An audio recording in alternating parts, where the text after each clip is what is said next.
So it just like I graduated and I just like hit the ground running. Everything lined up, everything was happening at the right time, and I just started doing it. It was really hard at first. Like I wasn't making a lot of money at all, but I was making money. So that was like, okay, I don't have to go work at 7-Eleven or whatever. Like I could do this, you know. So that's always been my gig. During your young career, you also experienced major companies using your art without permission or giving you credit. Can you please tell us how you would find out about this and how did you combat people using your art without permission? Yeah, I mean, one of the things was, and it still happens, is your stuff's on the street, so people just use it in commercials or movies or whatever, or ads or whatever. Back then it was really tough because it was two sides of it. One side was the fame. So like if you got up on a movie or in a commercial, you were like, oh, check it out, I'm in this movie. I got up on this film, whatever. But the other side of it was I didn't get paid. And someone used my stuff without my permission, right? So early on, it was really tough to sue anyone or get any money off of that. It wasn't until years later that I figured out, like, for example, I started working with the movie industry. I used to get hired to paint graffiti in movies, you know, which was crazy. Like, so I remember one time, there's a movie called The One with Jet Li.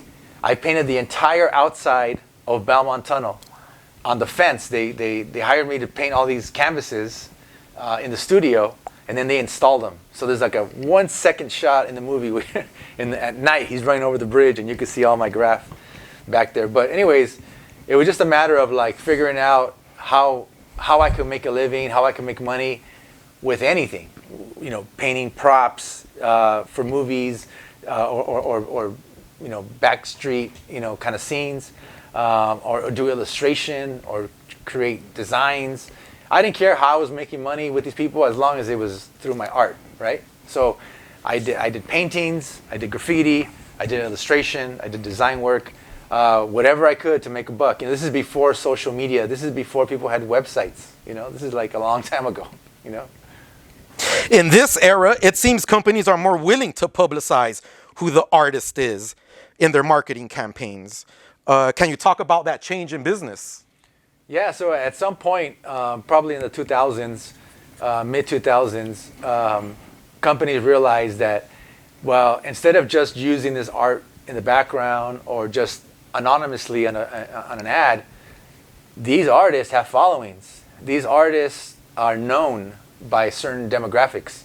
So let's use that to our advantage and help the marketing of the product. So then, now I started getting hired as not only just someone who could do something in the background or whatever, but they'd use my name, you know, on the ad.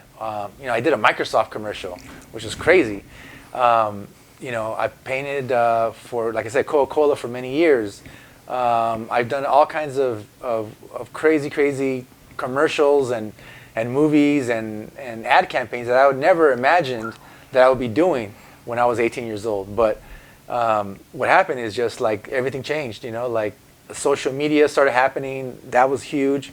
But just in terms of like who's who and how you send a message, how you sell a message as one of these corporate companies, they discovered like, let's not fight these artists, let's work with them, and let's, you know, submit to the masses what these artists are, how talented they are, and help us, you know, sell the product. So that's how it happened, you know. And like I said, early on, people hated me for it, but now people are like, oh yeah, we all want to do that now.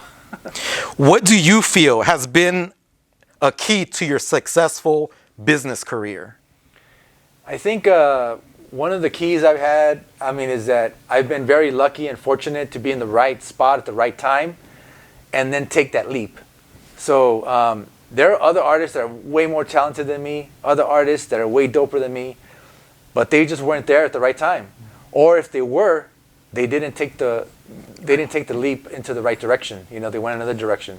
And so I just happened to, you know, be there, the door open, and I walked right through it, you know. And so, but also I had a sense of like the long game.